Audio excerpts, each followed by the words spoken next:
بسم الله الرحمن الرحيم.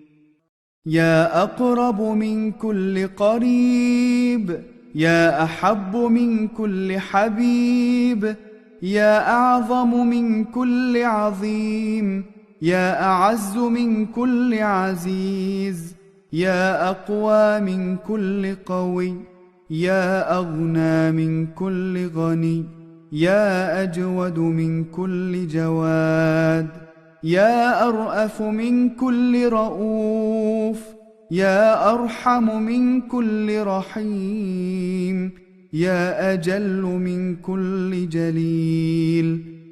سبحانك يا لا إله إلا أنت الأمان الأمان، أجرنا من النار.